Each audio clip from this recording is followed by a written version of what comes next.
Oh no, I didn't do an opening again. I've really fallen out of the habit of that.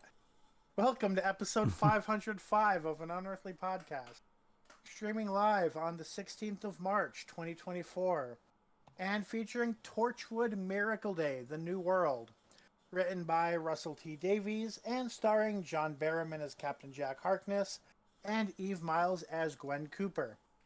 I am Bill Sylvia, the one in black, and I just found out that I need to somehow spend $50 a week less on groceries to make it through the summer.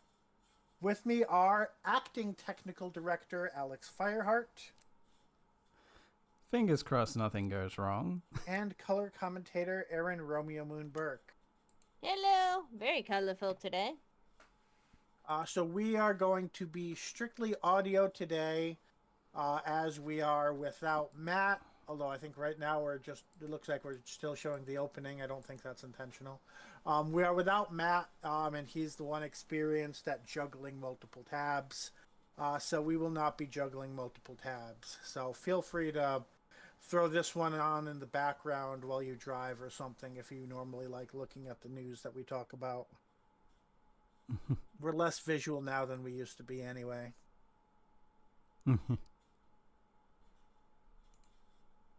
So how's everybody doing this week? Other than, well, I should probably address the elephant in the room. Matt has real life issues. He will not be here this week, and he will not be here, at least not in person, next week. We'll see if he has time to write up his episode thoughts over the week. Hmm.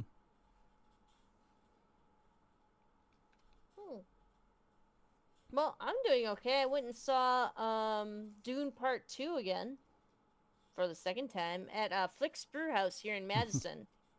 Well, so I must have really liked it then. I really liked it. I went with a coworker this time as well as with Chris. So Chris, we went again, and yeah, it was nice. I liked it. Hmm. The I'd have probably seen it. I'd have probably seen it twice, but it was a matter of like money being tight at the time. I was like, yeah. once will do. Mm-hmm. Yeah, I'm not Yeah. sure. I mean, I've heard of some Um, people will, if they really like a movie, they'll watch it like 5 times. I'm trying to remember if I've ever even watched a movie twice while it was still in cinemas. Uh, Probably not, especially since, except for the time when I lived in Ohio, thanks to living in a small town, all the other years of my life, I've lived in places where the main theater is an AMC. And in the AMC, you're generally paying $18 for a ticket and another $18 for popcorn and soda. I would always stop by the CVS and smuggle something in. Yep. But Yeah. yeah, This when is. yeah, like Yeah. yeah, like when I saw Dune 2, I like for Christmas last year, my parents got me a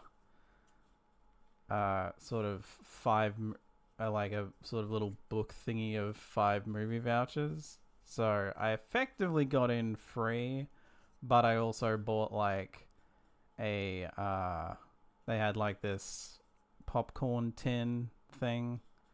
And not the one that everyone's making jokes about. This was just like a design around the outside and no very awkward worm edition on it. I have no Um, idea what and you're talking about. and that was $20 Australian, I think. So it was probably close to like 15 US. Um, but yeah, like it is the one detriment of having weekends off at the moment is that I can only go on Oh, on days that the theaters are like, crowded.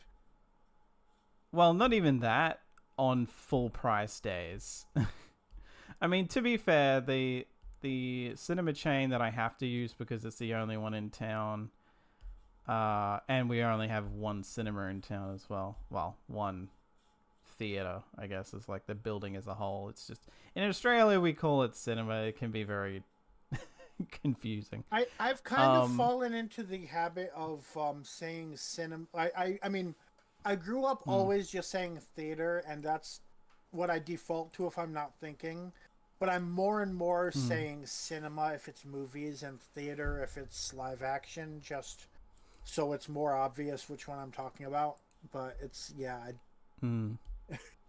definitely something that takes effort. Yeah. But yeah, like full price days now are like almost $20 Australian. So it's a lot. To be fair, the cinema chain that I have to use has a sort of loyalty / rewards thing where it used to be if you saw like 10 showings, you would get you would earn enough points to see a free showing, but they, in the last couple of years, and probably just because of dwindling attendance, I guess, they knocked that back down to 6. And they also added an option where if you're like, well, if you've only got 400 points, you can like redeem that for just cheaper tickets rather than free tickets. So that's come in handy a couple times as well. Yeah, like as far as what's been going on with me lately, these new work hours are pretty much permanent now. Unless I move on to a different set of full-time shifts. It turns out the person that I was effectively covering has just decided to up and leave outright. So it turns out that, like, I thought it was a matter of his visa issues had not been sorted. So it was a potential that it had been, like, rejected and he'd have to go back to... I forget what country he's from, but he'd have to go back there to get it sorted to be able to come back or something. But no, just turns out he's in Sydney and has decided he's not coming back. So because I was the one covering the shifts, they had to offer him to me first, and I was like, yeah, I'll take it because I need the money. And like yesterday, I had to go out of my way to buy new work shoes because my other ones were just like really getting ready to just fall to bits. And that was mainly just annoying because it took like 15 minutes just for the guy that was helping me out to find a pair in my size that was plain black. So it was like, that was kind of annoying. Thankfully, it was one of the... I mean, it still cost me over $200, and that's why I'd put it off so long, because I was like, on the part-time money I was making, that was a lot to put down on a pair of shoes. Jeez. But I also wanted to go with ones that'll last a while, because I'm walking around, especially now that I'm doing full-time, I'm walking around for the better part of 8 hours a day. Yeah, so $50 shoes I need will shoes last that are gonna 3 last. months. $100 shoes will last 2 years. I think Terry Pratchett wrote about that.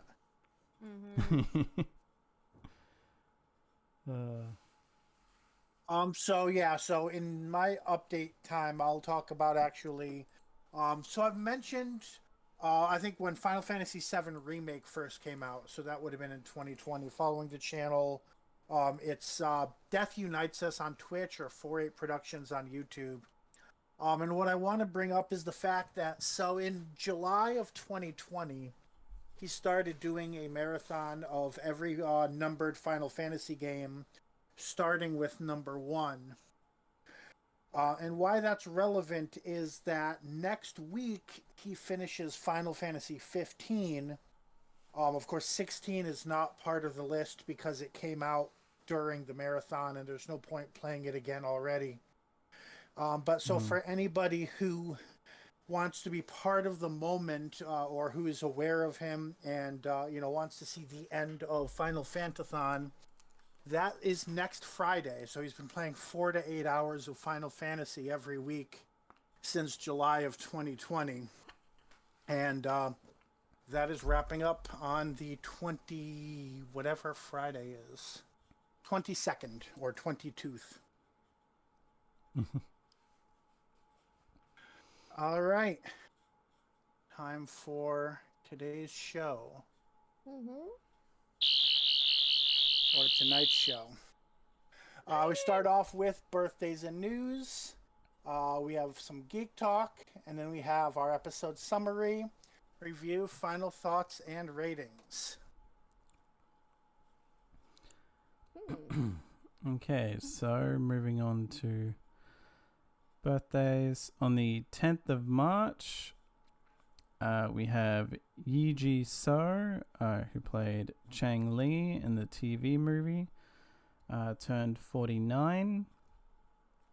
On the 11th of March, we have John Barrowman, who played Captain Jack Harkness from 2005 to 2011. And then again from 2020 to 2021, as well as in Big Finish, turned 57. Also on the 11th, we have Alex Kingston, who played River Song from 2008 to 2015. And again, also on Big Finish, turned 61. Also on the 11th, we have Douglas Adams, the Doctor Who script editor for season 17, as well as being more well known for writing Hitchhiker's Guide to the Galaxy. Would have been 72, but died in 2001 at the age of 49. And finally, also on the 11th, we have Graham Harper, the director of 14 classic and modern Doctor Who and Sarah Jane Adventure stories, turned 79. I did not realize, one, how big of a day the 11th is, or at least I forget every year, and also how few, like, high-profile birthdays the week after it has. So happy birthday to Yi, John, Alex, Douglas, and Graham. All right, and that brings us into Doctor Who news, and we actually have a not big in terms of lots to discuss, but big in terms of important for Doctor Who fans piece of news, and that is that Doctor Who, whatever they're calling it, season 1, series 14, something in between that, is officially starting on the 11th of May 2024. And in fact, it's going to be in a unique format. So essentially on streaming, it is going to be simulcast as of midnight British summertime, which is 11 p.m. GMT, because they use GMT the other half of the year. So on BBC iPlayer and Disney Plus, it'll be available on that time throughout the world. And then on BBC One, it'll air on the 11th during prime time. So I know some people are complaining about the fact that that'll affect ratings, although I'm pretty sure iPlayer is part of the full ratings package now. But that means that we get to watch it at the same time as the Brits, which is often not the case when it comes to Doctor Who around the world. Yeah. Something tells me that was probably part of the deal to get it on Disney Plus, where they were like, we are not having it air days later or a week later. Most likely. Crap. And yeah, so that's that also makes it the evening of the 10th in the United States. And I have no idea when that is in Australia. I'm just wondering how I'm sure I could do the math, but yeah, I think it would basically be the morning that it's set to air. Well, oh yeah, that makes sense. Usually, yeah, so it'd be like it'd be like really early morning. Depending on the time zone, it'd probably be like between 6 and 9 a.m. So still before BBC One gets it. Yeah. I'm just wondering how many services you have to subscribe to now in order to watch Doctor Who, both classic and new. So Yeah, classic's gone in Australia pretty well, much, except for actually, so iTunes. yeah, so you weren't with us when we covered this. Mhm. So over the past couple, originally you had to subscribe to BritBox to get Mhm. Classic Who in the United States. Now it's on Tubi for free. I'm pretty sure with Yeah. commercials, because otherwise Tubi wouldn't make any money.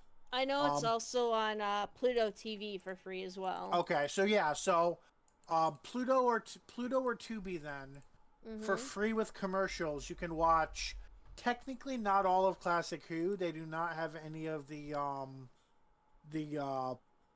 I want to keep my brain is saying screen cap episodes, but that's not what they're called. You know what I'm talking about None of though. the missing ones though. Yeah. I Anything think I saw one of the Telesnaps. telesnap animated episodes. ones. There Yeah, we the go. telesnap. Yeah, there you go. The fully animated one, yeah, or the animated ones are, but it's like they follow. Like it seems like they follow an embargo period. If it Mm. just came out on Mm, DVD, it's not on. At least with BritBox and I think also yeah. Tubi. Hmm. It doesn't go to services immediately. I think it's almost like with it being in cinemas for a few months before it goes on to before the DVD comes out. For a movie, it's the same Mm, thing.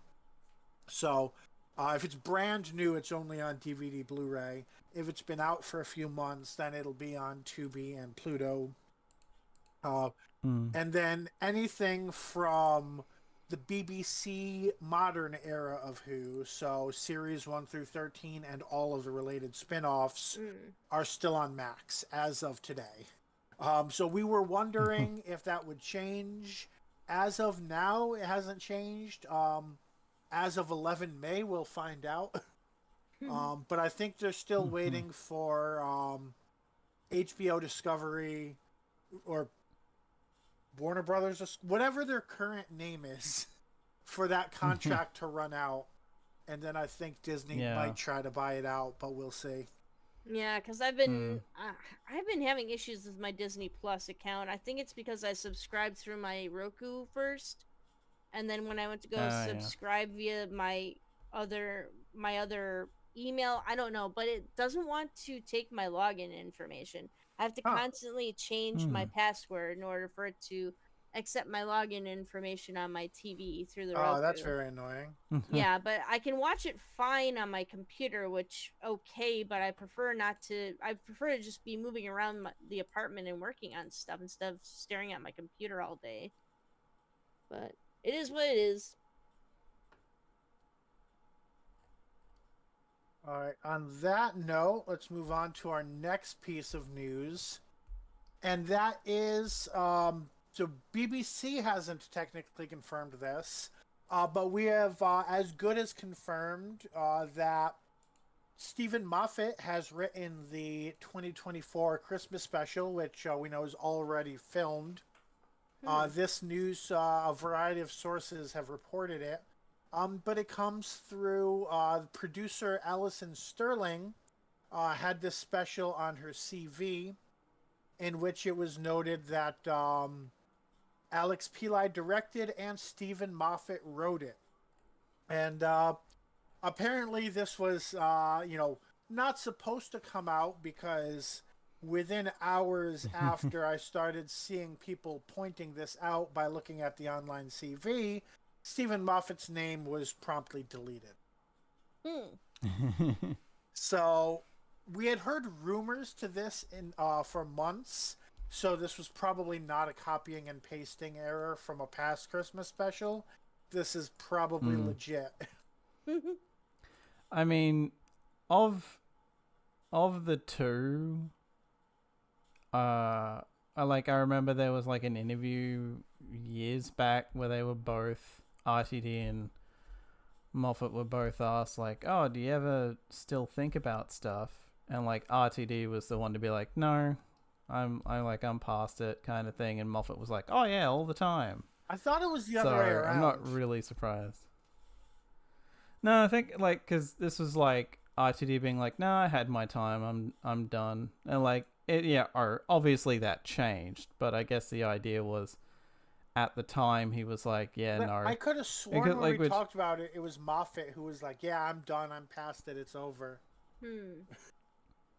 I think it was more like he.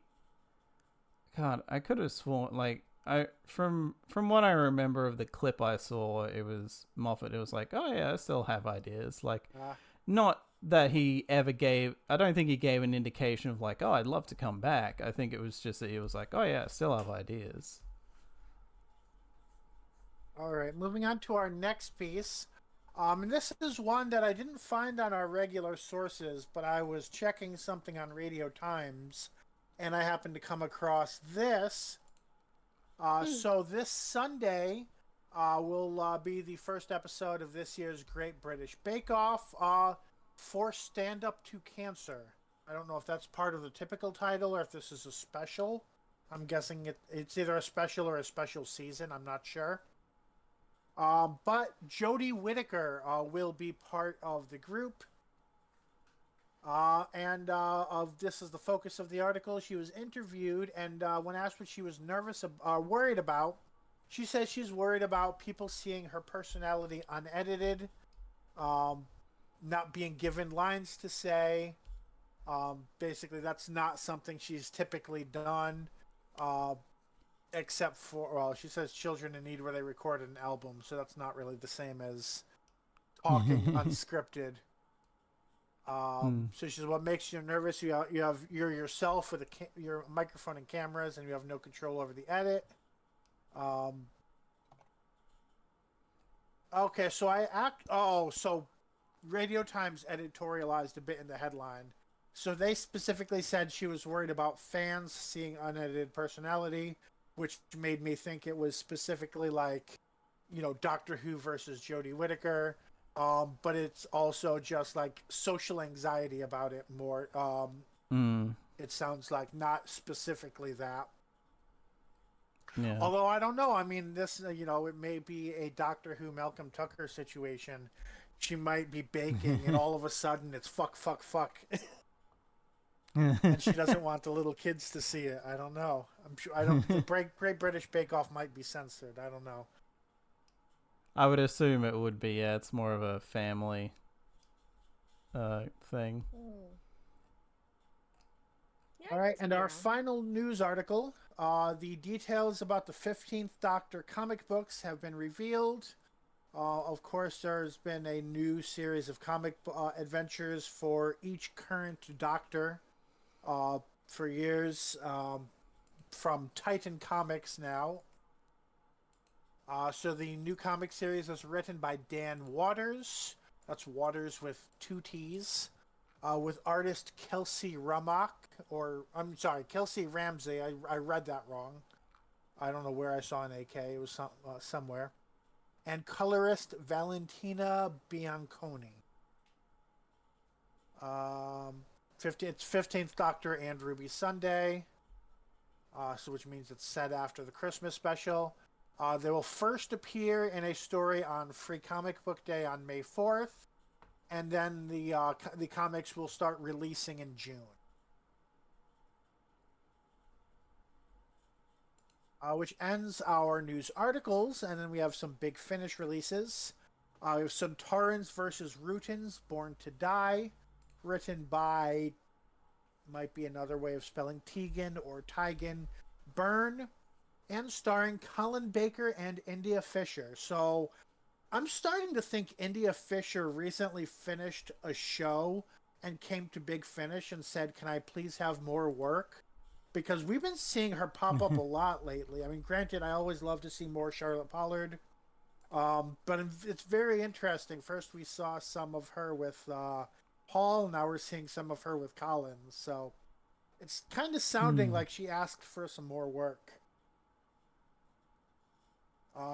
We also have, and that was, March 12th, I don't think I said. I may have said, I don't think I said. And then on the 14th, we have Classic Doctor's New Monsters 4, Broken Memories, starring Tom Baker, Colin Baker, Sylvester McCoy, and Paul McGann. I see a brain that I don't recognize from Modern Who, although I'm sure it's from something.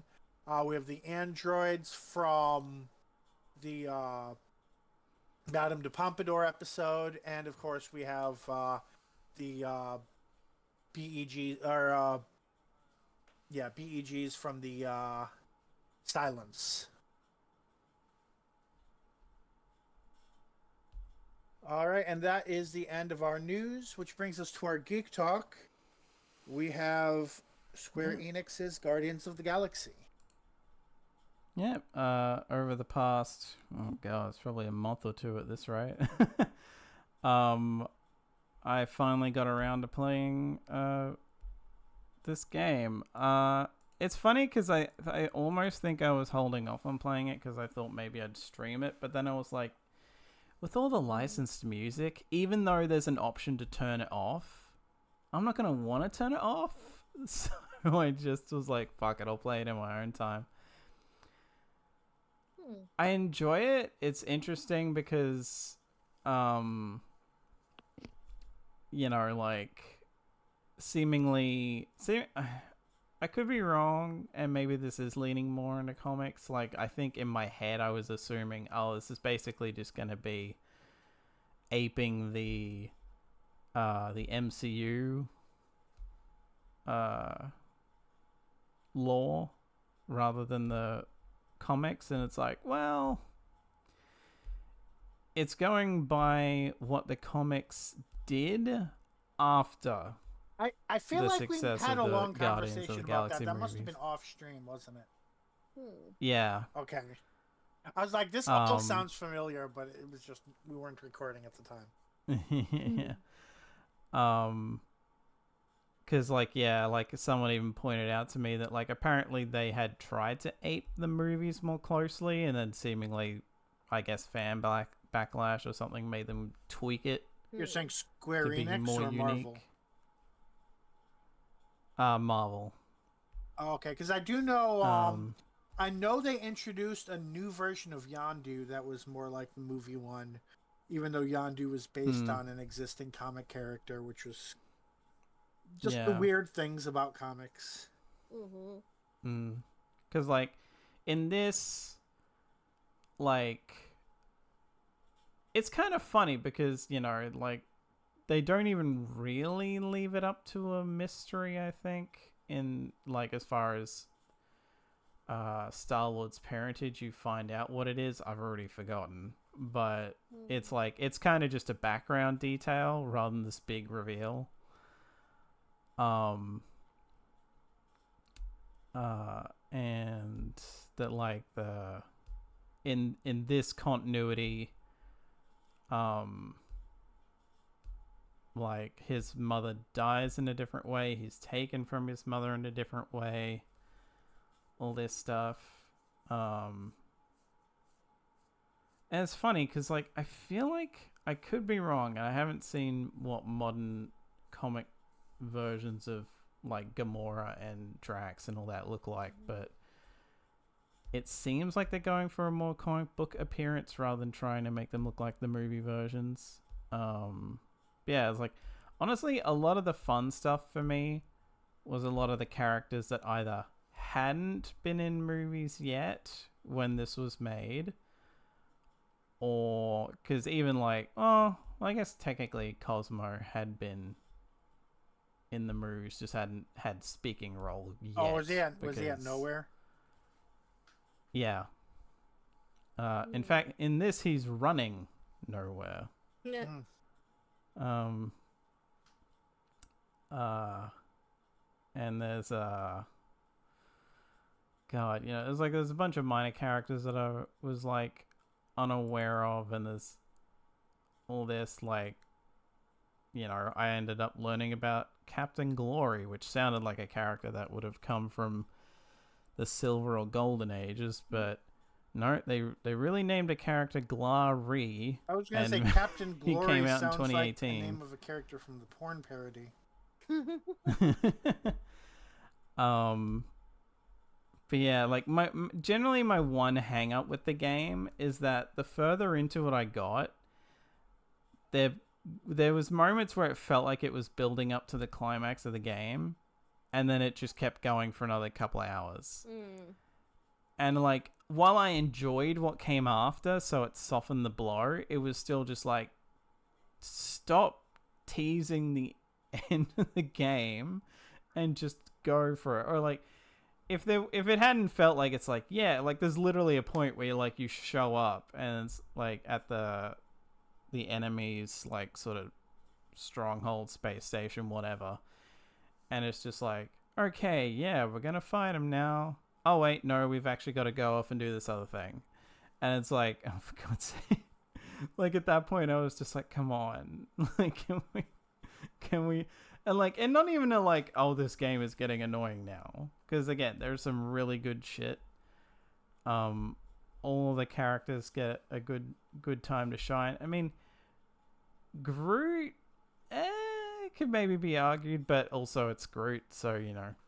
He literally only says I am Groot the whole time, so there was a so much comic arc do. where apparently he could speak English for a while. I guess they didn't decide to use that.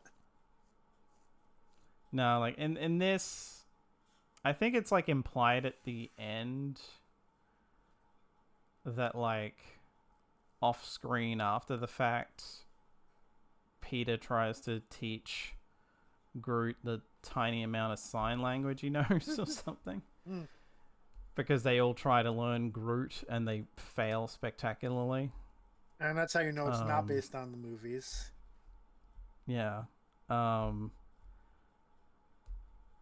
But yeah, it's really, it's like, it's an interesting game. I would recommend people get it. I mean, the funny thing is I don't even think I technically paid for it, because I think I got it through a PS Plus thing, where I could, it was either a monthly free game offered, or like, because I only got it this year, or it was like, because I'm on like an upgraded tier that's more expensive for PS Plus, there's just like a category of games that you can just grab while you've still got that. So I would have got it that way.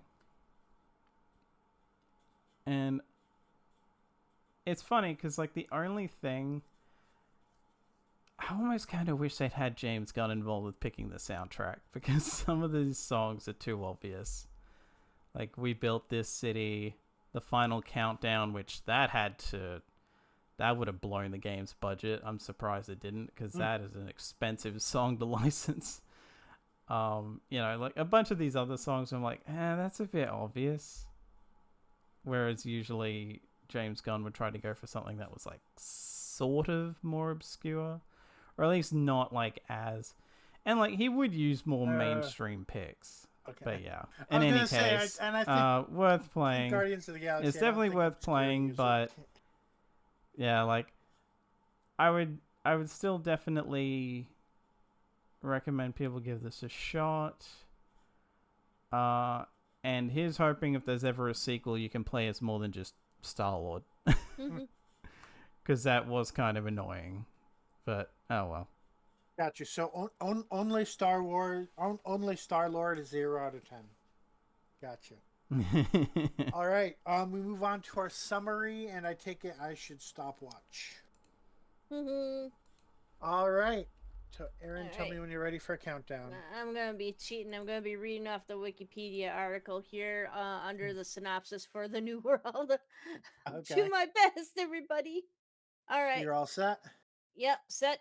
Okay. 3, 2, 1, go. Earth is facing a phenomenon known as Miracle Day, where over 24 hours nobody dies, and the world within 4 months will become unsustainable through its soaring population. Every United States government agency receives a tip on Torchwood, to later find every trace of the world deleted by newly returned Jack Harkness, who discovers he is now immortal. Separately, he and CIA agent Rex Matheson, who has suffered a fatal accident but cannot die, traveled to South Wales to find Gwen Cooper, who is living in exile with husband Reese and infant daughter Anwen. Jack, Reese, and Gwen find themselves under attack by unknown assailants in a helicopter. After Rex arrives, Jack saves them. Then Rex has Jack and Gwen extradited to the United States. End. Hey, you have 42 seconds. It helps when you have a guide. Yep. All right. So, of course, this is the first of a 10-parter. but I think we are all in agreement that we're rating the episodes individually because 10 parts is too many. Yeah, like a lot of us don't have a lot of time to begin with. Hmm. We're busy people. All right. So what do we like about the episode? Starting with Alex.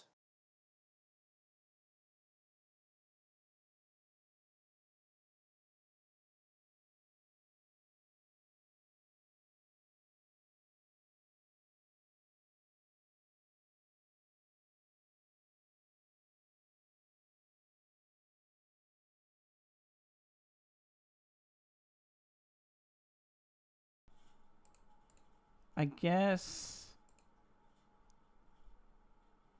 the fact that there are only like really two dangling threads. Because, like, as much as this is, like, set up for what's going forward, there's enough in this that it's, well, at least, well, I guess you could say there's three. Because there's the whole CIA stuff. I mean, yeah. So the main, I mean, there's the main plots are kind of what is Torchwood, what is the Miracle Day, and is Gwen Cooper going to get involved? And only one of those three questions is not answered. Unless there's more that I'm not thinking of. I mean, I guess there's kind of, what is this pedophile character going to have to do with everything? But as of episode 1, he's just kind of an example of, like, why Miracle Day is bad. And yeah, it's just as much as I definitely, unlike, I guess, to use a negative example of, like, unlike, God, what was it, the Halloween Apocalypse, the first episode of the Flux. Yep. Unlike that, where that felt like it was trying to set up way too much, this is like, okay, we've got a main focus, and here's also some side things that we'll get to later.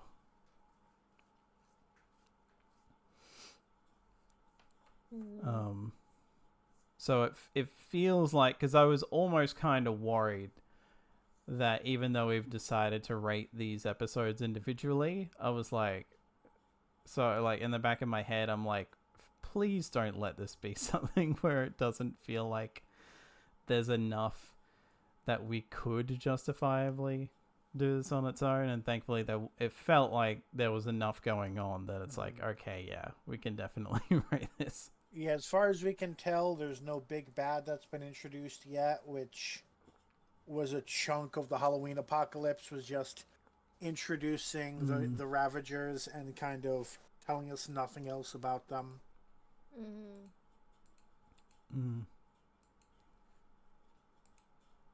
Okay, so you liked that it was rateable on its own, basically?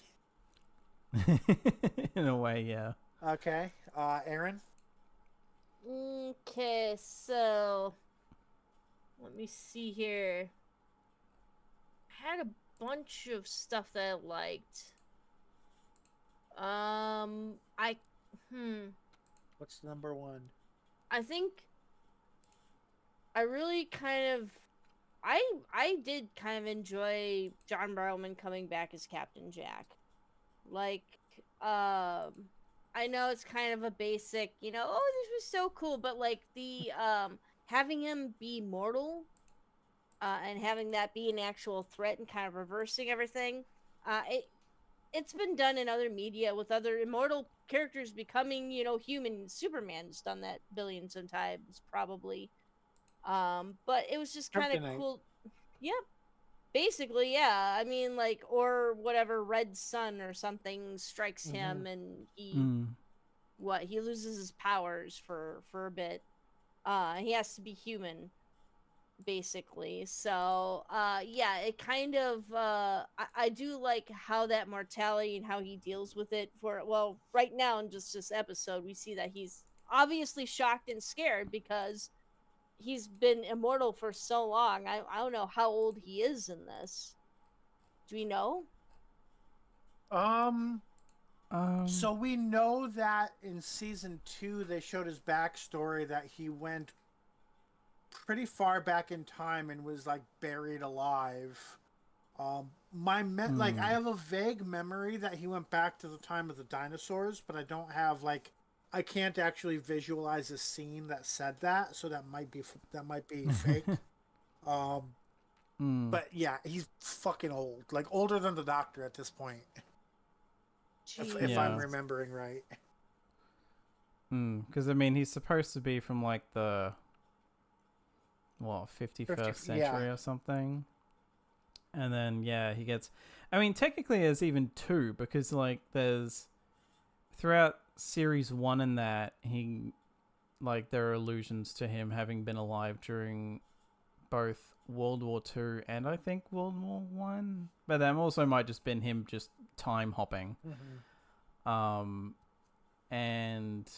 then and like in series 2 he like his like evil brother or whatever buries him alive and he doesn't get dug up. He gets he gets dug up by past Torchwood.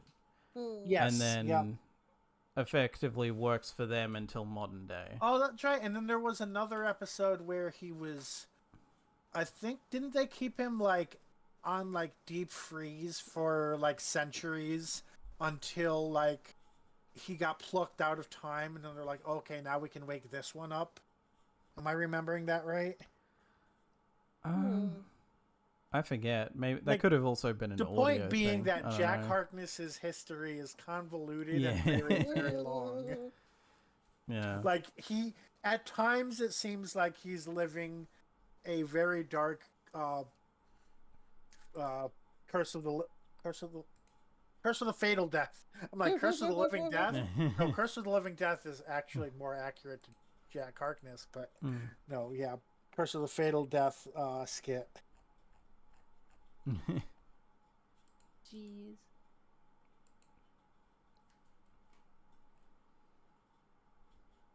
All right. Was that the end of your point? I know we kind of took that on a tangent. Yeah, that was the end for me. So. Okay. So I'm going to say I really like the way they were really able to deliver on what Miracle Day is and why it's hell on earth. Like it seems like every scene added another way that this was just an awful outcome. It's like they wasted no time with pretty fantasies. There was no like, oh, this is bad and we're just going to tell you it's bad and not know how to show you. They're like, no, here's a freaking corpse that cannot die and is probably in the most unimaginable pain. Here's, somebody who actually deserved to be sentenced to death. They really hammer in on how bad of a person he is. And now he's free. I'm pretty sure a series of slasher movies was written about just such an incidents happening. And actually, if he burned alive, he probably would still be alive and look like Freddy Krueger. Let's see. What else is there? There's This is the overflowing of the hospital wards and stuff. Yeah, of course. There's the overflowing of the hospitals, right? Which now in 2024 we're very familiar with that happening. It's okay. I think So I'm trying. Was the thing where they talked about drug-resistant bacteria and stuff? Was that part of the next episode trailer or part of this? I think it was the next one. Okay. Yeah, I probably should have just stopped watching at the start of the next episode trailer. Because now everything like runs into one. It's not even a next episode trailer. It's like a this season trailer.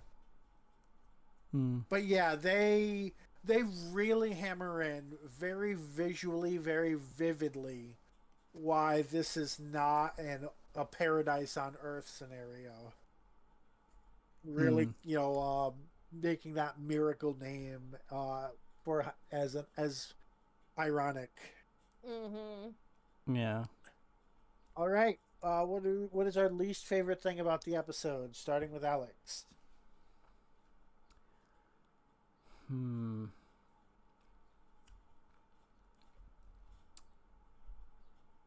God, there's one thing, but I'm like, is that more of a scene? Um,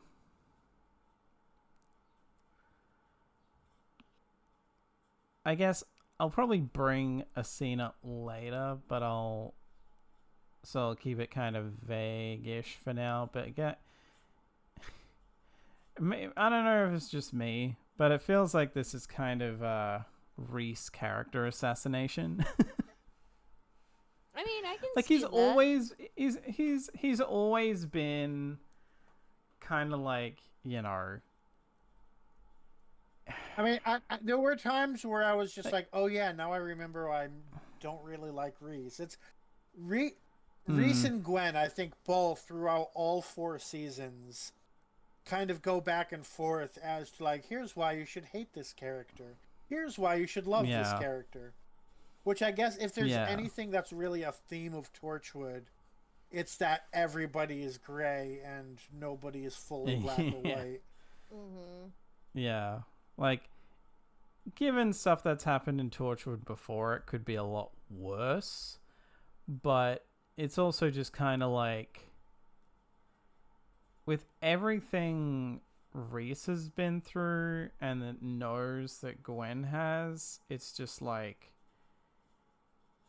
it's so weird. Like, and like to a point, like I'll put it this way, to a point, it's kind of understandable where he's coming from.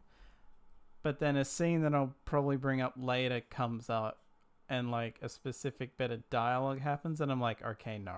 I'm wondering if Now it's you the lost me. scene that I had a strong reaction to.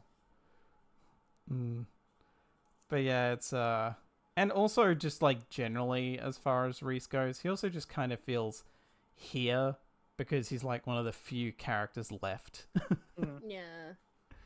When they easily could have basically just had like Gwen send him and the baby off, and like, you know, that would have been it for him, this story or something. Well, and like, isn't he usually kind of the more passive too? He's not like, pretty much outside of like he's like a big some teddy bits bear. in Children of Earth. Yeah. I mean, he spent a season and a half completely in the dark to everything that was going on. Right. Yeah. But I mean, even here, it's like it's not that he. I mean, he is passive in the sense that he's violently passive. Mm-hmm. Not really literally violent, although arguments can be made. But that's entirely what he's arguing for this entire episode is we should be passive. Yeah. It's just, I don't really, I it's kind of weird to see him holding a gun. I guess. I don't remember Children of Earth all that well, though. Was he kind of a little bit commando in that one, too? The main thing that I recall is when they're trying to help the kids escape so the government doesn't snatch them up, him and a bunch of the locals band together to basically hold off the cops and that, and the cops and army people enough so that the kids can get away with Gwen. Right. Interesting. At least I'm pretty sure. He might have gone with Gwen, and the idea was he was like there to hold off if need be or something. I forget entirely because I'm thinking I might be getting him confused with his brother-in-law. Yanto's brother-in-law. Yeah. Oh, that's right. It was Yanto's brother-in-law. I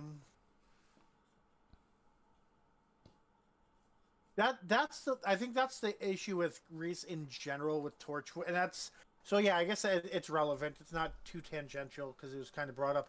A lot of the time when he's forced to be involved in Torchwood stuff, he's just there because he was never conceptualized as a Torchwood member. So his entire role is to be like, is Gwen safe? Gwen shouldn't be doing this. I'm going to sit here. Like, that's pretty much his role when Torchwood things are happening most of the time. Yeah. Like unless an episode is specifically written to center around him, and obviously this was not. I guess it would have been Mm. kind of nice if he actually had character development instead of Yeah. just suddenly going into angry Reese and Right. like yelling at everybody. Mm. It's just like, whoa, dude, take a chill pill. Mm-hmm. Yeah. All Hmm. right, so now we're to Aaron's point next, right? Yep, I got a few Yeah. of them as well. Cause I didn't like Children of Earth. It felt a little tired, and in fact, the series itself the show itself felt a little tired, like starting in part of season 2. Case in point by the fact that I can't really remember a lot of like season 2 or any much after season 1. I liked season 1 so much. Season 2 is the one where there was a lot more supernatural stuff, I think. I mean, there's Yeah, you had Mm. what's his face was Undead undead. Owen, you Yeah, had Spike, yeah, I you remember had them Spike. knowing that Jack was immortal. Mm-hmm. Was that the Let's see, one so with the fairies too, or was that season 1? I think the fairies thing was series I 1. think it Yeah, was series 1. series 1. Children Yeah. of Earth, so the three of us without you gave it a 3.33 average rating. Yeah. And Alex gave it the highest rating. Mm-hmm. I think Children of Earth, I kind of gave it credit, like without being on the podcast here, I gave it credit for at least feeling like it was still Torchwood. For me overall, I don't like Miracle Day because it doesn't really feel much like Torchwood. It feels like a wannabe Torchwood. Like, hey, we wanted to start this American based series for Torchwood, but it couldn't take off, so we're just gonna shove a lot of the British characters in there for nostalgia's sake, and Okay. also to get the new Who fans on board and everything, and then maybe it'll grow the audience from there. And it just feels choppy and disjointed, and it feels kind of weird, like the pieces don't fit together. The new characters don't get enough development in my point of view, at least not in season 1 or episode 1. We've got these new people showing up, these new Americans showing up, no less. And I will Which is say, I think three of the characters in this episode, um, the two protagonists and one antagonist, mm-hmm, and one antagonist, are in the entire season. And I was making the episode outline, and I was like, I don't know whether I should count these two CIA agents as starring characters in the show, because they're definitely not Mm. Torchwood members, but yeah, they kind of are. it feels like they're supposed to be like the American branch of Torchwood, but it never really gets there. Spoiler alert, it never really gets there. In my point of view anyway. Like if we had like just this first episode and then like the Americans went off to start their own version of Torchwood, or if there was some kind of solid like we're doing this type of thing going on, but it just kind of is half baked, it feels like. So, like a bunch of concepts thrown together for a show that couldn't take off. So, but they didn't want to waste the Okay. resources Uh, so on or the that note, and writing I think you resources. probably already know this when you're saying Mm-hmm. it, this Mm-hmm. was a co-production. Um, Yeah. I want to say it was Stars. Do you know off the top of Mm-hmm. your Yeah. Yep. head? Stars. Yeah, It so was. Stars and the BBC co-produced this, Mm-hmm. so that they could have another season. And that of course also involves a lot of it being in the U.S. and having U.S. characters. Mm-hmm. So it's almost looked at as the Torchwood version of the 1996 TV movie for that Mm-hmm. reason. Yeah, because originally, they were looking at Fox to try to pick it up, and that never took off. So they went to Stars instead with the joint production. Because there was originally supposed to be an American series, just or a fully American series, just was Fox, but according to the Wikipedia article for Miracle Day, that concept was either dropped or the contract never went through for it. So. Oh, okay. Mm-hmm. Mm. So that side I wasn't familiar with, so I'll need to read up on that. Yeah. Yeah, I was just reading that seemingly like potentially this was originally intended as probably even something else entirely and to be like a reboot. Mm-hmm. Yeah. And then that either that fell through or maybe that was just rumors. Mm-hmm. Or And Russell then was like, when... "Oh, people want to see Gwen and Jack come back." Mm-hmm. I mean, it's Torchwood, so you kind of expect them to come back if you're a Well, I fan imagine, of Torchwood. yeah, I imagine it wouldn't have been called Torchwood if otherwise. Or you would call it like Torchwood US or something, or Torchwood Far Shores or something.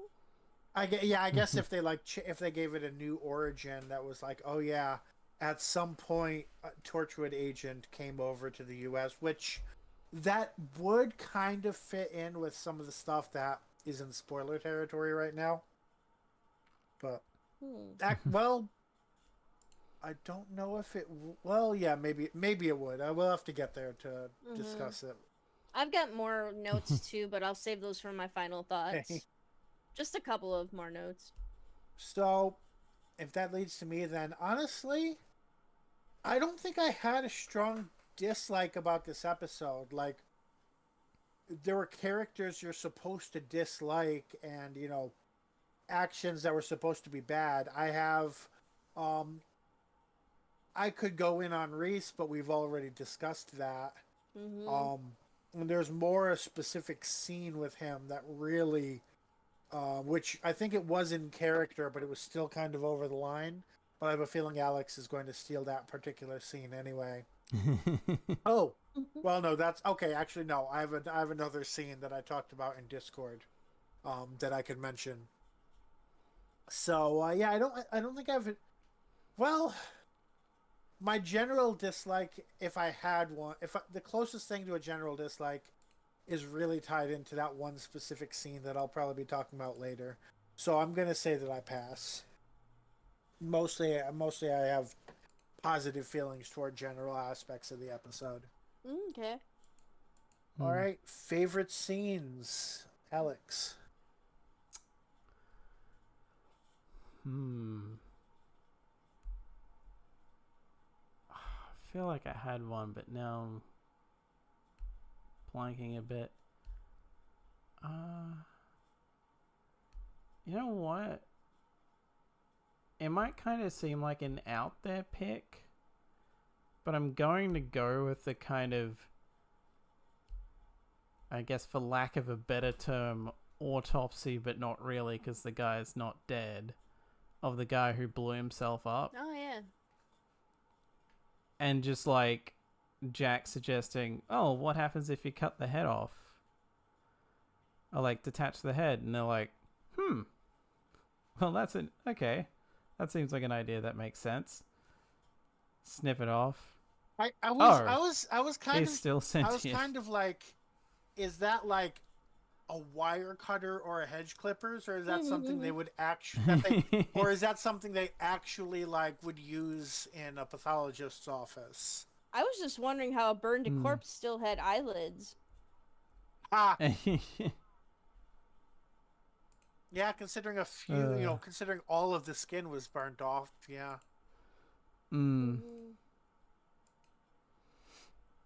Guess that's one of those, poetic license. They were like, we can't make this person look alive unless we have a real actor with real eyelids in there.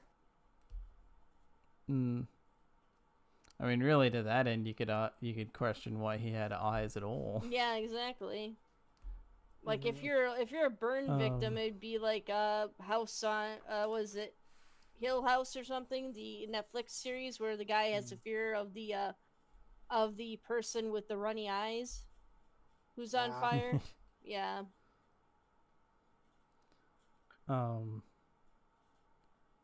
Yeah, just like seeing that. Although it is kind of funny that one doctor is objecting, and I'm just thinking in the back of my head, well, if it works, then you're putting this person out of their misery. Because that would have to be Which excruciating they pain. can only do if the person has a DNR order signed. Mm. Yeah, it was just like it was generally interesting just to see like because that's like the one scene that points out like the sheer scope of even with his head removed he's still conscious. Yeah. Like, oh shit. It definitely plays into the horror of the whole thing. Yeah. It reminds me of Night of the Living Dead or Return of the Living Dead. Mm-hmm. All right, Aaron, what's your favorite scene? Again, I have a few. I'm gonna say, dang, I've actually got quite a few. God dang it. It's number one.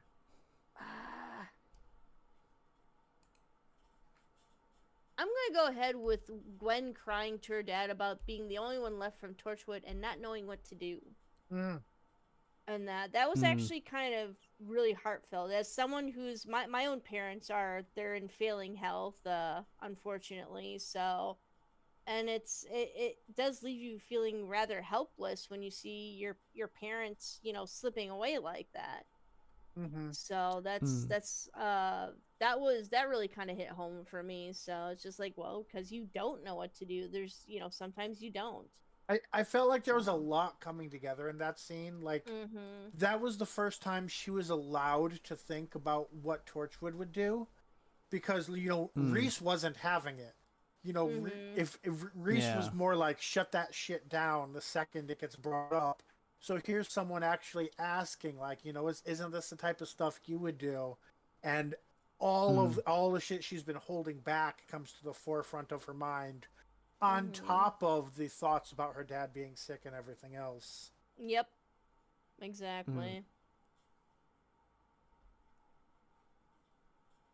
Yeah. All right, so now we're to me. And I was too busy listening and responding to finalize a favorite scene there.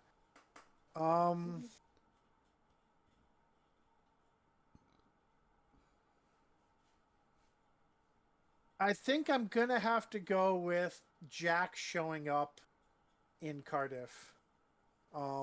It was just the perfect moment for it, right? They just got shot at from the helicopter. Jack shows up with a rocket launcher. It feels like Superman coming to save the day. For Gwen, it's like, a close friend arriving. So there's, well, we already experienced all the bad emotions. Now here's the positive side, all the good emotions. And then of course it comes with that epic scene, who are you guys? We're Torchwood, and everything that follows with it.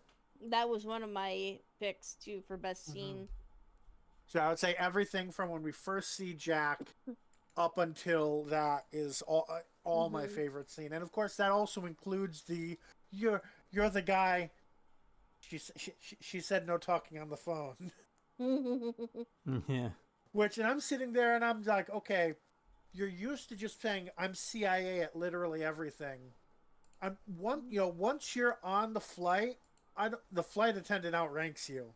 Like, I don't know the science if talking on the plane really fucks with like the electronics or the like talking to flight control tower. I think it's that part and everything else. But like, if the flight attendant says you need to be off the phone, you need to be off the phone, regardless of whether. Especially because this was. Especially because this was like what? 2011. Yeah, 2011. Yeah. Which there wasn't even like universal texting on a phone yet at that point. I mean, on a plane. All right. Flip side, least favorite scenes. So, Alex, is it the one that I so think?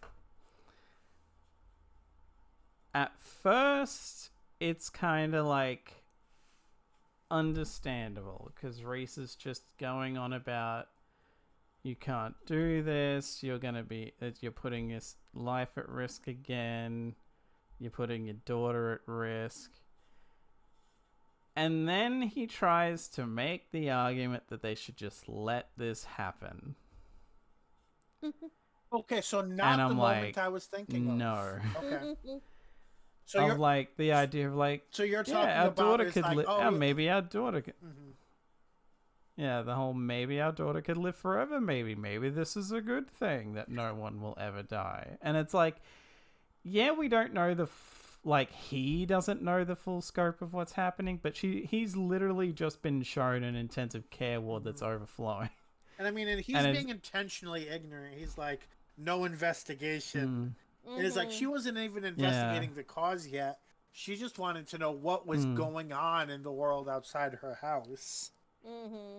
Yeah. Oh, like it was that the cop friend had like shown her some stuff, so it was like cluing her into what was going on. And Reese was like, "What are you doing?" He's like forcefully and then that's when burying her head in the sand. Yeah. And yeah, it's just like, and also, I think what really cinches it as as my least favorite scene is the fact that at least in that moment, he seems to win Gwen over to the idea of, no, just let this happen. She thinks about it, like for like a second. Yeah. She's like, I see his point. And then she looks back at the ICU and is like, yeah, no. And it's just like, that's what I meant earlier by character assassination for Reese. Like, even Reese would, I feel like it would be more natural to be like, leave this to other people, not let's let this happen. Right. You can't like save, if it was, you can't save the world all the time. Yeah. Like if it was leave it to other people who are better equipped, I could maybe get it. But the fact that he's like, no, just let this happen. This is a good thing. That's what fucks. That's what fucking the bugs part me. that I thought you were talking about, because this is the part where I thought he went over the line, was when he was like, "You're not doing it," while screaming at the top of his lungs. And I was like, okay, it's one thing to not want her to do this. It's one thing to argue with her and try to convince her not to do this. But she is not your property. She is not your pet. And she is not your child. So those are words that should not be leaving your mouth, especially in that tone. And yeah, I mean, like, maybe somebody who's been in a 20-year relationship can tell me I'm full of shit. Everyone has those moments. But that does not sound like any sentence that belongs in a healthy relationship to me. Yeah. Right. So I guess we're to Like to Aaron. Oh no, sorry, were you about to say something? Sorry. I think It sounded like you were about to say something, but probably better to probably better to just move on. Gotcha. So Aaron then. All right, I have a little bit of a nitpicky scene. It's not. I've actually got several scenes, or fewer than the scenes that I liked. I like more scenes than the scenes I hated. So, and also kind of confused by. But I believe Vera Juarez is the nurse type person or a doctor that Esther's talking to, right? When she first learns about what's going on. Let's see. I messed up and closed that tab again already. Why do I do that every week? I open the tab with the episode cast and everything, and then I close it, and then we need it. I'm pretty sure, because I don't think it's Louise Santolini is the other character. I was getting those two characters confused.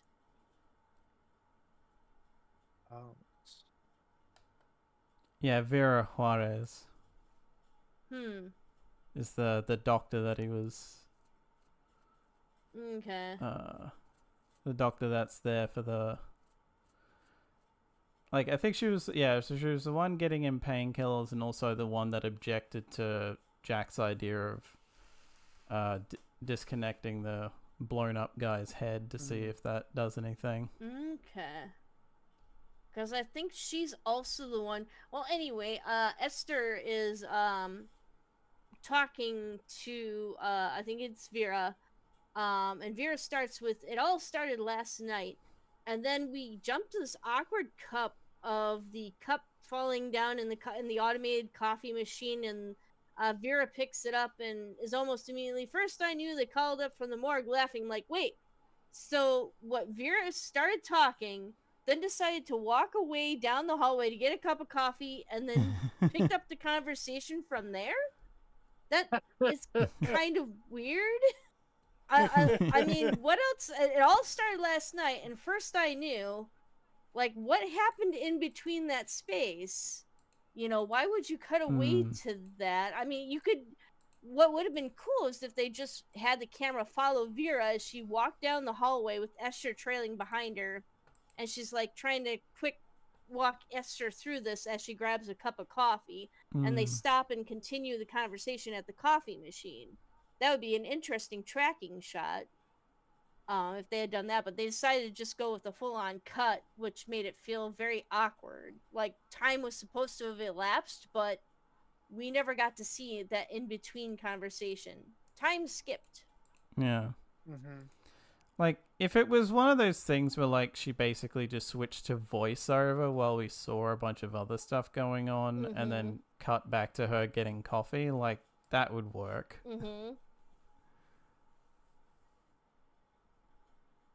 Yeah. But that was, for me, that was just a little weird. Okay.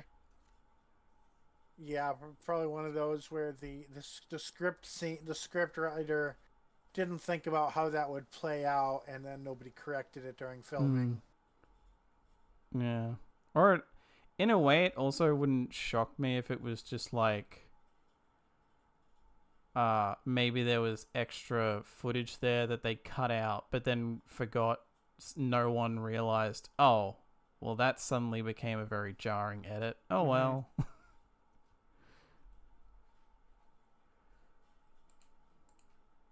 All right. So my least favorite remaining scene, and I talked about this in the Discord, is when they're firing the gun inches away from Gwen and Reese's baby, and then the baby's just sitting there smiling. And on one hand, I think they're trying to distract from this fact that that baby is clearly just a doll with like a CGI real life, or like not a CGI face, but like a real face like overlaid on a doll. Is I'm pretty sure what's going on there. I mean, obviously they're probably not. They're probably adding in like the gunshots and post and stuff anyway. But yeah, either that baby was born deaf and can't feel the vibrations of the gun or smell it, which is unlikely, because actually it would have to be missing multiple senses at that point. Or that baby should be at least crying. Like, yeah. I'm not going to say that they should actually have the gun cause damage to the baby's ears and everything. Like, they don't, I mean, this is Torchwood, so they might go that far, but they don't have to go that far. But at least the baby should be crying at the explosion going off in her eyes, ears, and nose 6 inches from her face. Yeah. And there's one moment when it's super obvious because, like I said, it's 6 inches away from the baby. But like, it's kind of that whole, the whole scene leading up to it where, like, yeah, this baby is way too comfortable around explosions, given that this family is supposedly in hiding and not doing active Torchwood shit. I mean, also, it doesn't look like they have a gun range out there, so... Right. Don't worry, she has earmuffs, though. Is this the picture you used for the title card? Is that the little square that you used with Gwen holding the gun and the baby in her arm? Yeah, yes. Because the baby doesn't look... There's a little bit of uncanny valley with that baby now that you mention it. Yeah, and that's I think I did look at that and I was like, okay, I think they took a doll and they overlaid like a photograph or footage of a baby's face over the doll. Because at first in the episode, I was like, that baby is moving as if it's a doll. Like the way it moves when Gwen runs is more like a doll than a real baby. It's a real doll. Mm. So yeah, the uncanny valley part. That's why I was like, I think they just took a face and overlaid it over a doll. I mean, it does And look they're like trying it's to get you sitting not to low. look too closely at the baby. Yeah. Mm. It looks like it's and the sitting a little bit low on the skull there. Mm. Which, like, the funny thing is they also did not have to show the baby's face. Mm-hmm. You could, like, a lot of things like this, especially where you would have the baby crying, it's like, rather than, hey, let's make a real baby cry so we can so we can get footage of a baby crying, you just not show the baby's face and just overlay, like, the sound of a crying baby. Like, you know, they could have just done that, where she's just holding it in a way that's, you're just not seeing the baby's face. I'm looking at like a blown up version of it, and I don't know. It does look kind of awkward. It could just be the angle or something if it is a real baby.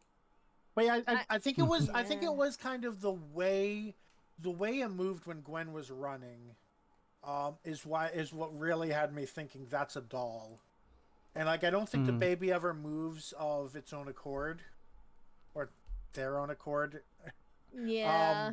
Aside from when it's like, like, if it is mostly a doll, then like the one time it wouldn't be is when she's feeding it. Yeah, it makes sense that there's at least one scene that it's a real baby. But most of the time I think it's a doll. Mm-hmm. And I guess when they're passing it around at the hospital as well, was probably a real baby. I mean, they do run around with it as a baby with its head covered and stuff when she's running around with her outside. Yeah. Yeah. That's the one point where it's obviously a doll or something. Yeah.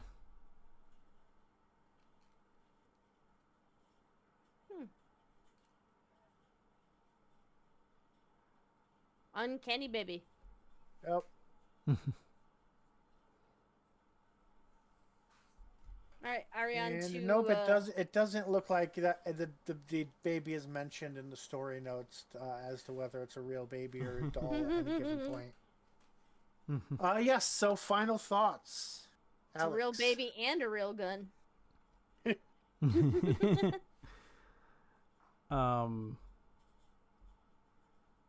It was kind of funny watching this the first time, because even though it's like slightly under 50 minutes, like I think when I looked up the runtime it said it was like somewhere between 50 to 55, and I think it actually ends up being closer to like 49. It probably depends if you include the season trailer or not. Like, it just feels very dense, but like in a way that like made me like, there's so much happening. When it was almost over, I was like, oh shit, has this only been under an hour? It kind of felt like it's been longer. Alex, not necessarily in a negative way, but yeah. Sorry, I wanted to point out that it felt like this video was sped up a little bit, because I slowed it down to 0.75 and it seemed to move at a normal rate, because I noticed that, for example, when Reese goes out to work in the garden or something, he's moving super fast. Like, Honestly, like super smoothly. Honestly, I think that's part of the Torchwood like editing style. Because I think that happens a lot. Okay. Which might have to do with shooting too much footage, but either way, I don't think that's new to this episode.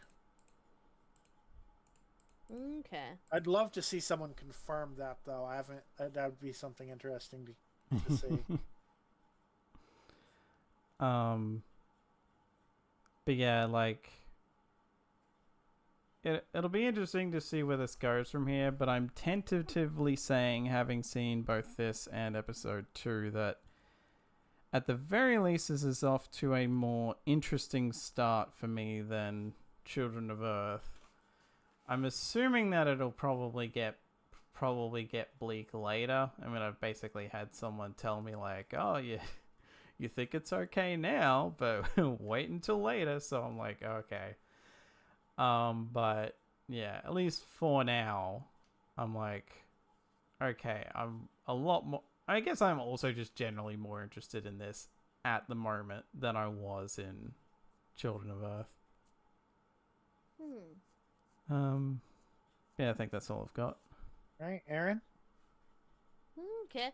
Yeah, I can't remember if I disliked this or Children of Earth more. Maybe I might have to go back and rewatch Children of Earth. By But there this, was, you mean the season or the episode?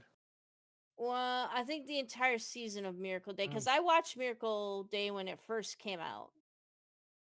And that, so because I think we had cable around then. Mm.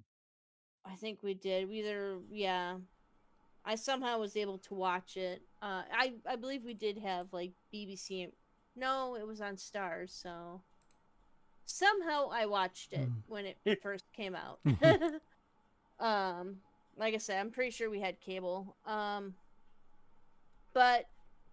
yeah, it feels to me like a hodgepodge between the old and the new, and like I can tell that it's kind of a partially recycled product. I think like an idea that they had that didn't really pan out. I also wanted to point out that also on the Wikipedia page, the one producer, Julie Gardner, said they wanted to welcome in new viewers, while at the same, well, around the same time, the writer Jane Eppenson said that it was definitely a continuation, as in the fourth season of Torchwood. And so I was kind of curious as to how Julie expected to bring in new viewers for the fourth season of the spin-off of a revival of one of the longest running shows in British history. Well, to be fair, the first 3 seasons weren't aired on Stars. Yeah. And they weren't aired on Stars, so, and if people hadn't been watching Torchwood originally on BBC America, they were just Stars people and they wanted to check out what this whole Torchwood Miracle Day thing was. I wonder how confused they would be by watching it. If you've never seen Torchwood at all and you're not a Doctor Who fan, you just see this new show that's on and it's welcoming new viewers and everything. You're just like, what's going on here? Who are these people? I mean, Yeah. well, I guess maybe that's why they mainly start with mainly focusing on Esther more than anybody else, and then kind of switch to Gwen and Jack after that. Yeah. Yeah. So that I found that to be kind of interesting, and it kind of really kind of makes me wonder what would have happened if they had focused more on the U.S. Characters and built them up a bit more, and then had Jack and Gwen come in as kind of surprise guest star helpers, whereas Esther and Alex were kind of, is it Alex? Rex, if you're talking about the guy. If it was if it were Esther and Rex who were really the people who were responsible for saving the world, and just Jack and Gwen just happened to help out with Reese in tow. So I don't know, as woulda, coulda, shoulda.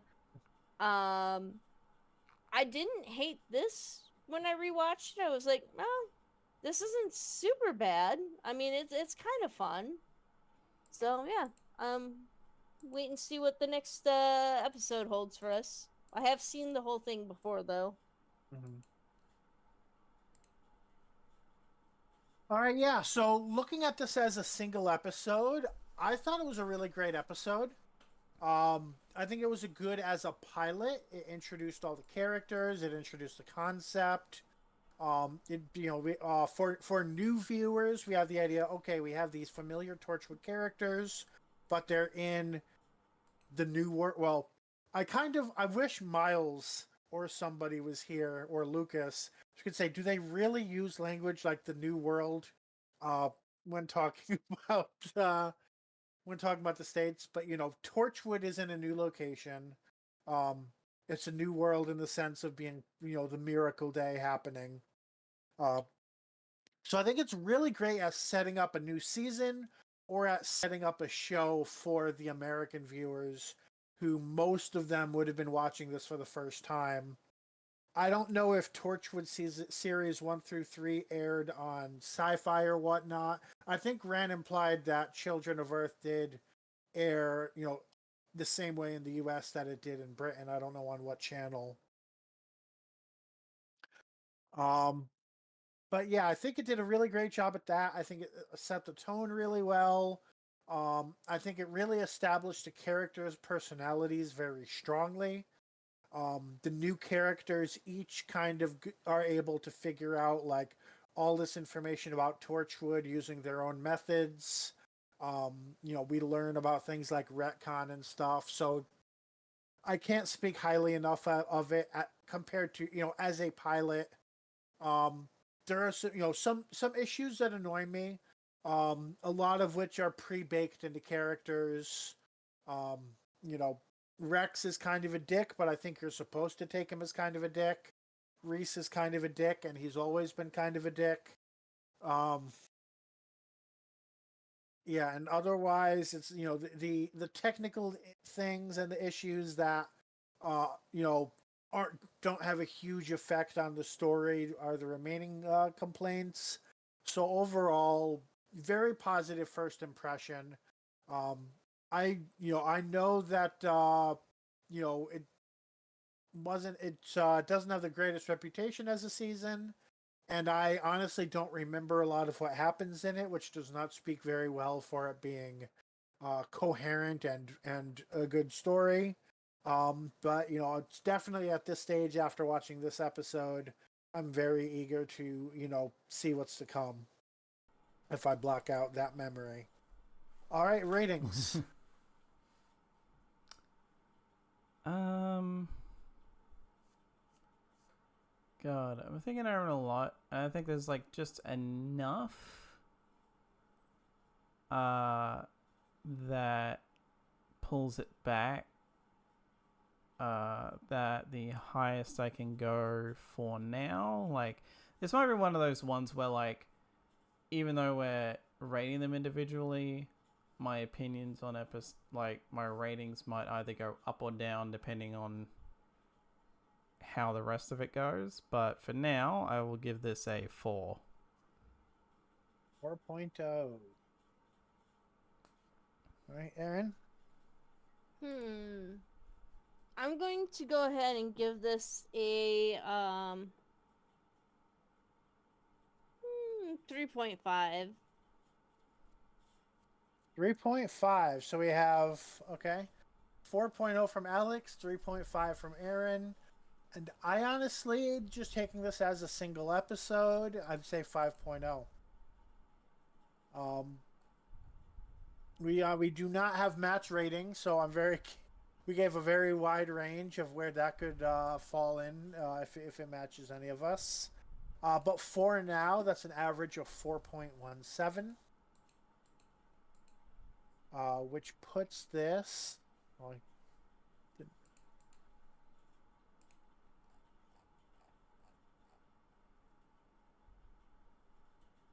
see. Just realized some things weren't sorted, but I'm not going to mess with that now. Puts that as number 172 out of 463 things reviewed. It is on par with Sarah Jane Smith Comeback, Canine Ouroboros, and Class Night Visiting. Oddly, every spinoff except for Torchwood. It is not as good as Sarah Jane Adventures Warriors of the Kudlak, Sarah Jane Adventures The Curse of Clyde Langer. Okay, yeah, we know there's a lot of highly rated Sarah Jane Adventures episodes. Prisoner of the Jadoon, The Vault of Secrets, and The Day of the Clown, all Sarah Jane. And it is better than Torchwood Sleeper, Torchwood End of Days. And that's all the spin-offs in that particular... Oh, and Class, co-owner of The Lonely Heart / Bravish Heart. So that's all we have to say about The New World. Let us know in the comments what you thought of this week's episode if you've watched it.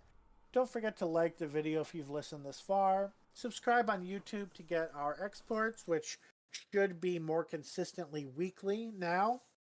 Or follow us on Twitch to get notified when we stream. Next time, we continue our look at Miracle Day with Miracle Day Rendition, written by Doris Egan and starring John Barrowman as Captain Jack Harkness and Eve Miles as Gwen Cooper. We'll see you then.